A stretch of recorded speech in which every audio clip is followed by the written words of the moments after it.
or the woman deciding which ice cream flavor to purchase as I look nervously at the ice machine, loaded with feelings that make me cold with memories of how terrible it is to be alone, yearning for the now comfortable warmth supplied by Lisa that lights me up like a fire in a wood stone oven, heating every little piece of me at our spare but happy home.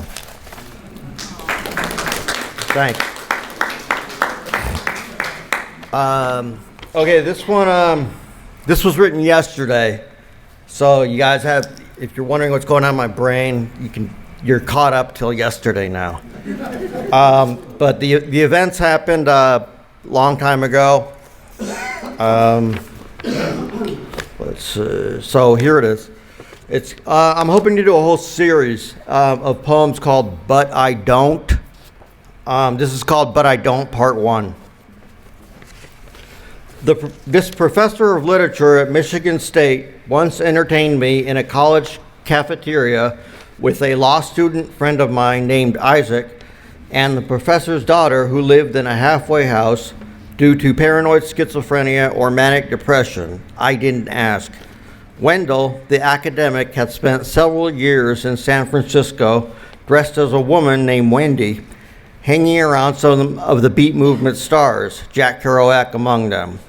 Now dressed as a man, Wendell was eating Kung Pao chicken, his daughter fried chicken, Isaac spaghetti, and me burritos, as the childish girl ripped apart her chicken skin and cut the pieces into rectangles to hang from her ears as earrings, which instantly sent me into laughter by accident or purposely, I don't know. But her father, now very angry with a glare in his eye, shoved the girl off her seat, which landed her helplessly on the cafeteria floor as he happily exclaimed, "Look at that retard." And again I laughed in a knee-jerk manner, and I wanted to help the girl off the floor and take her somewhere safe, but I didn't.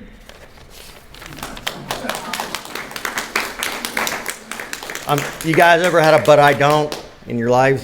Okay, good. Let's see. This took place in Northridge. I don't call it Northridge to protect the names of the innocent or something like that. It's called Darkness in the Afternoon.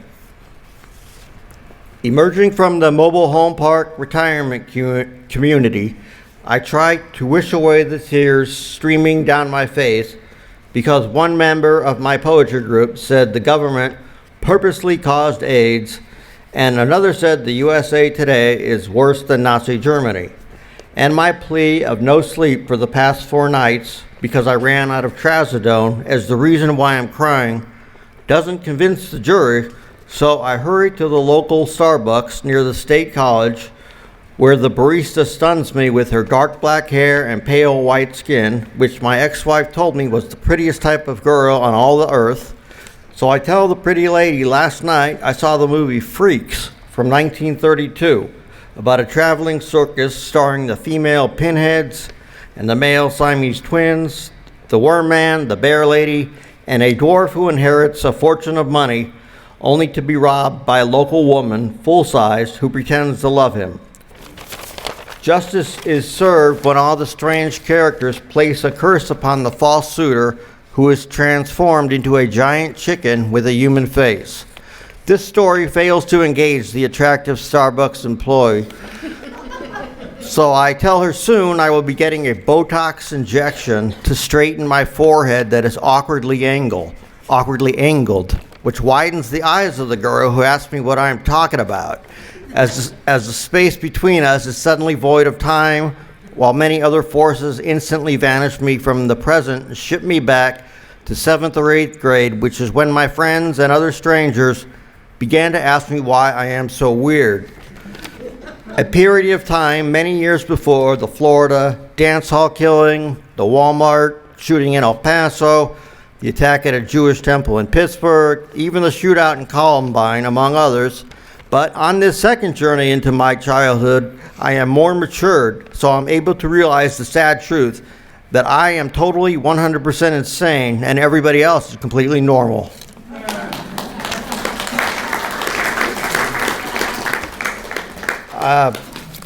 Yeah, you guys see the movie Freaks? Yeah. Oh, really? It was, remember the band The Ramones? Yes.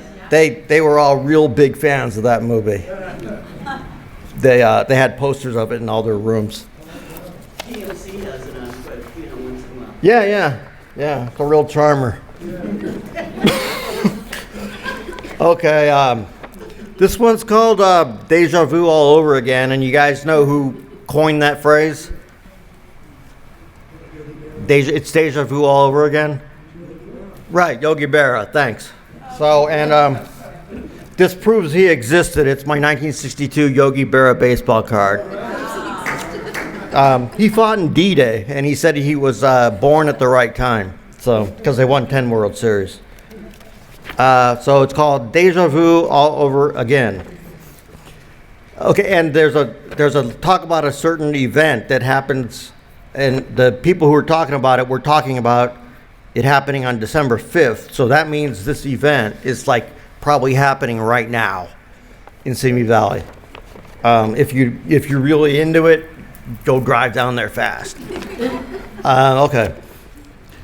Riding on the A bus east on Cochran Street, heading home from Simi Valley's mental health building, there was a woman somewhere in her 30s who looks disheveled in appearance until she lights up when a male passenger makes a beeline to her in the back of the bus. And they talk about an engagement at the bowling alley to be held on December 5th. The guy looks confused. My guess is both of them are in some kind of group together, maybe a rehab group for drug users or a group for recovering alcoholics. And without thinking, I say to them, "Can I go bowling with you guys?" Fortunately, they don't hear me ask because the bus ride is a noisy experience, which shoots me back 25 years or so to my college days in Berkeley, California, bringing nuts and cookies to a meeting of the Progressive Zionist Caucus. I step outside my car, a cold night envelops me, and an Indian man, hungry and stuck in a life on the streets, I think, sees my assortment of foods and asks if he can come with me to my group. He says it sounds like lots of fun. I want to tell him, hey, this is a pro-Israel group. The world thinks we're evil colonialists who steal land from innocent Palestinians. And I sadly say, no, I can't bring you. So he looks really sad and walks away.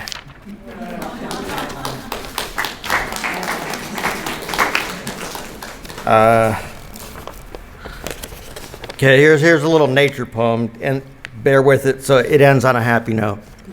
It's called Divorced Men Don't Need Big Vocabularies.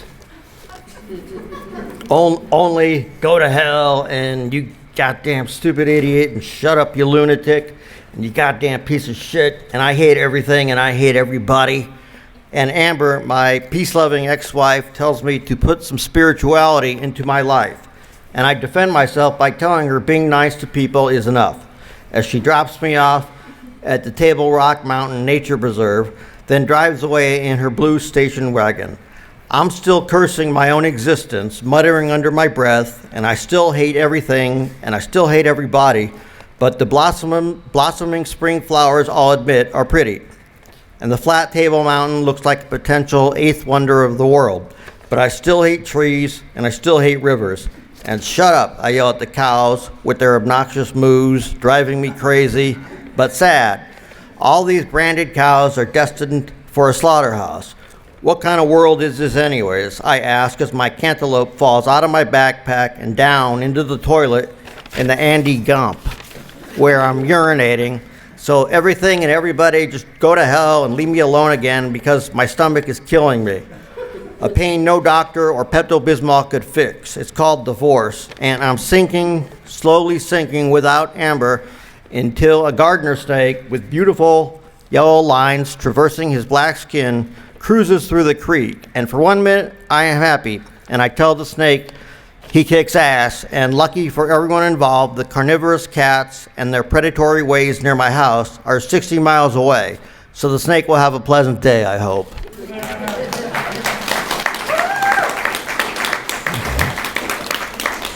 Okay, this one's it's a long one, but it's from a dream. It's in the last month, I've had all these dreams, and you wake up at 3 a.m., you write them all down, and they're like perfectly written, but before I even wake up. I don't know, I can't tell you how to do that. It's called A Dream About Some Old Friends. All from Idaho, who I haven't seen for 20 plus years. They greet me upon entering my mom's house in Newton, California, where a distant Irene is pounding nails into some loose floorboards in the kitchen. So I go to my bedroom where Irene's husband Ira and her son Ian, both law school graduates, are dressing up in scuba diving gear, assisted by an instructor I've never seen before. They quickly dive into my large aquarium. Plastic islands governed by my horny toads and unrestricted waters full of treasure. The two guys are diving for fossils, but by some quirk in the glass-enclosed universe that only physics professors might understand, father and son shrink from full-grown men into little one-inch people, to my surprise, as they swim into the freshwater lake and disappear. So I hurry to the kitchen with my two crowned lizards, both well-fed and plump, where all I want is a Pepsi, and Irene is still hammering nails, but staring bitterly at my reptile friends like she thinks they've eaten her husband and son. She says I'm the cause of everything bad in her life.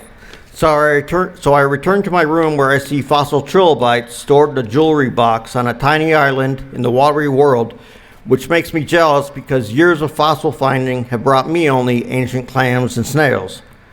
Unfortunately, the two divers have been clinically disarticulated by my devious cat Chevron, now soaking wet, so I dial 911 into my cell phone, and an emergency surgeon arrives who sews the injured divers back together again with needle and thread, but he's not licensed to bring them back to full size, leaving Irene horrified.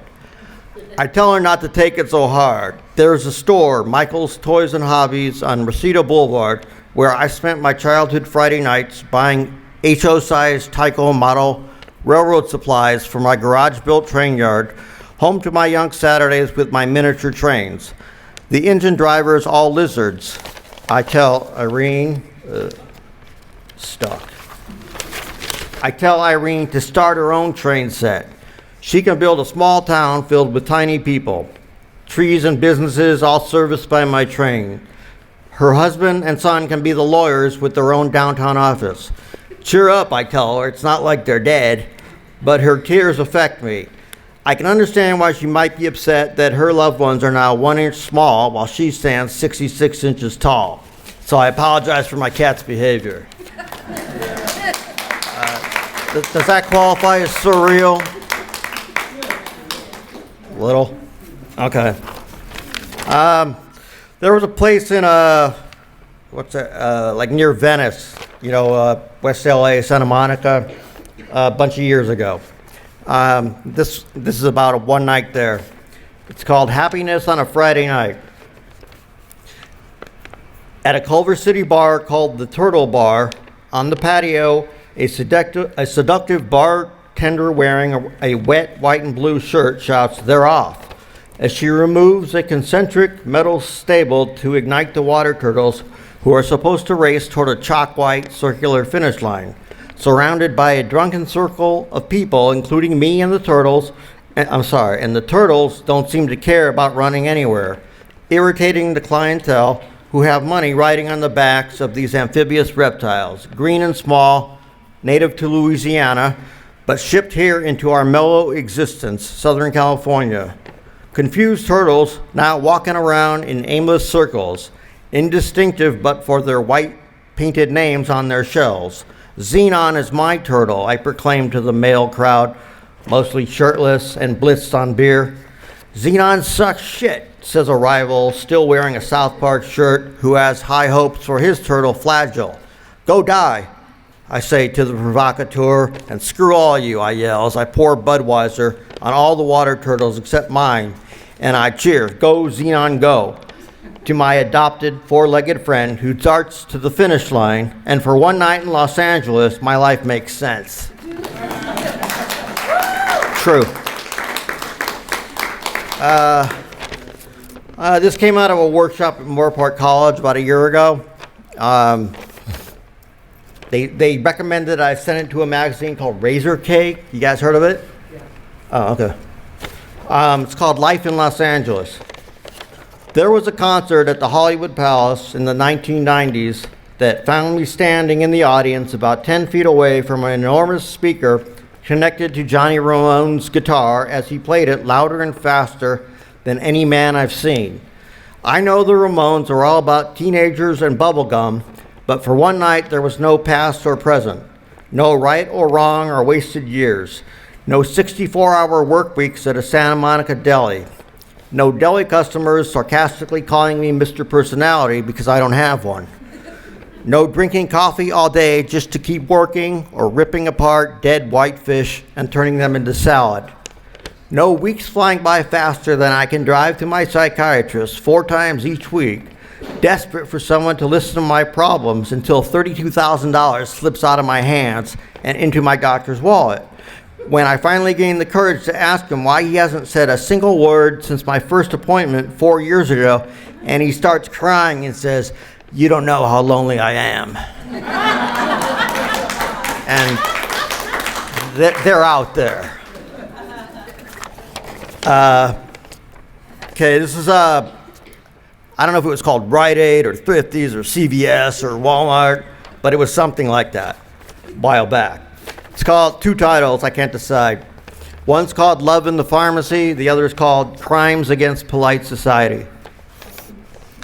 Her soft beauty stuns me, and without thinking, I ask the pharmacy tech named Jasmine if I can kiss her because I know she loves me. But she mocks me with her wedding ring.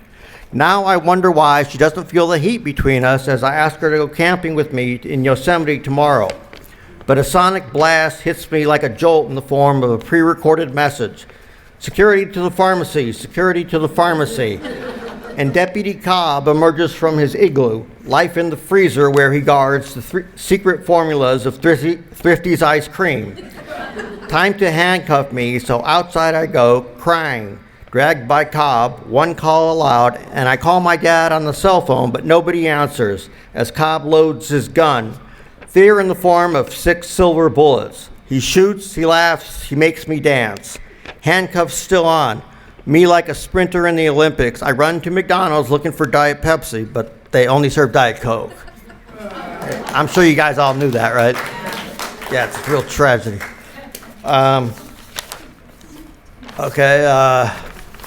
This one's a little controversial. Hopefully I'll still be standing here in 2 minutes like I am now. But it's based in truth. You guys remember Roy Acuff? Oh, cool. Okay. Some people say Roy Acuff was the father of country music. American folks today say life is a nightmare filled with teenage boys murdering schoolmates and religious leaders molesting young kids as if violence is new to this country.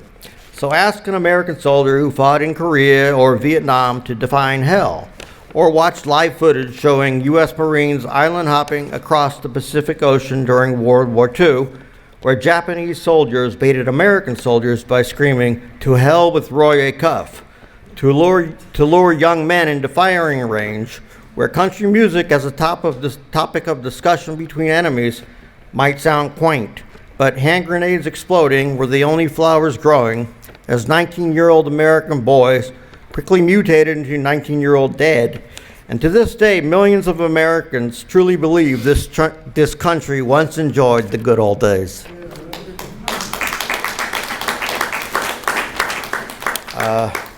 Okay, this is epic. Almost 4 pages, so, grab a drink or something. Another one with 2 titles.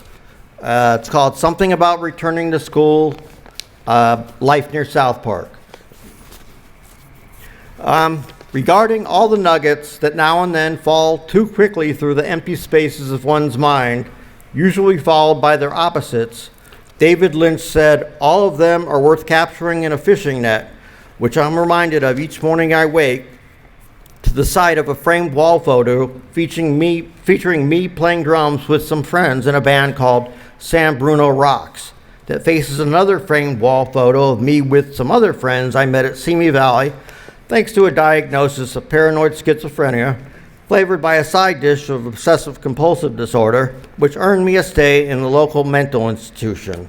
Now outside, I'm sitting on a park bench with a copy of the book Alice in Wonderland that never leaves my back pocket, as I watch the local Denny's suddenly evaporate, leaving a rabbit hole I follow down, landing me on the campus of UC Berkeley, thinking about episode 118 of South Park, wherein Stan is persecuted for his political beliefs, and I'm suddenly attacked by left-wing predators who say I'm not political enough. So I shut them up by quoting Joseph Heller in his book Catch-22. Nazism, he writes, kills millions of people and then it stops. And communism kills millions of people and then it stops. But capitalism kills everybody. So my antagonists disappear as I walk to my class called Theory of Steel Wool in the UC Berkeley School of Dishwashing, where I'm accosted again, this time by right-wing predators who say I don't love America enough. So I erase them by saying, someone needs to clean your dirty dishes, and that someone is me. 4 years in Berkeley wear me down. The last thing I see is a professional dishwasher I knew returning to school to study labor union organization in the political science department, while I began a blue-collar life back up the rabbit hole on a four-wheel drive version of a dial-a-ride van costing me only $5 because the driver accepts both Medi-Cal and Medicare, which propelled me to the campus of Moore Park Community College, where I'm running late for a creative writing course, forcing me to rest near the library. Sometimes the word jealousy creeps into my brain as I stare at all the students half a life younger than me. I wish I could lead a life without the psychotropic meds, Prozac and Seroquel and Trazodone, among others, but there's no time remaining. Remember, I'm late for a class, where now I'm sitting and sweating. All the class members tapping their feet upon the carpeted floor. Me with my index fingers keeping a beat on my desk, thinking of episode 16 of South Park, when Officer Barb Brady is forced out of his job as a police officer and into the 4th grade at South Park Elementary School because he can't read. He's probably as nervous as me because I don't know the difference between concrete and abstract. Life can be difficult, but this afternoon will find me interviewing for a dishwashing job at the college cafeteria, where I will be interviewed by Isaac Hayes, who plays the South Park school chef. I'll try to butter him up by saying how happy I am to see him back in the land of the living, because he deserves much more than death in the hands of a strange religious cult, as happens in South Park episode 140. But Chef cuts off my train of thought by asking me, do you even have a brain? Which I can't answer, so I buy some time by asking him, please, can you repeat the question?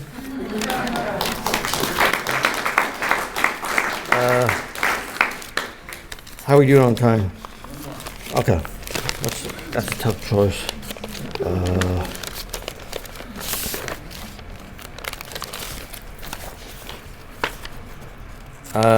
Okay, this is my gamble. It's called Saying Goodbye to My Nose. A sleepwalking daze smashes my face hard into the bathroom wall of my tiny guest house. Terror gazes at me in the dark mirror, where I find my nose gigantic and growing as blood rushes out of my nostrils, and I can't stop staring at the bathroom mirror that mocks my nose, now elephant-sized and piloting my face, which will horrify the female customers who occasionally smile or say hello to me at Harbinger's Deli, where I work. But I'm still busy staring in the mirror as my bloody nose continues to enlarge. So I switch the reflection of my nose into toilet water, which like a mirror never lies, as the porcelain pond sinks down, down, down, down, down. So with a cracked ruler, I measure my nose and find it 2.4 inches too long to be handsome, leaving me to hide in my empty room, my only companions, slimy green banana slugs who live under the floor and cruise across linoleum at night if it's raining, and sometimes when I'm sleepwalking barefoot, I step on them. Thanks. Thanks for showing up.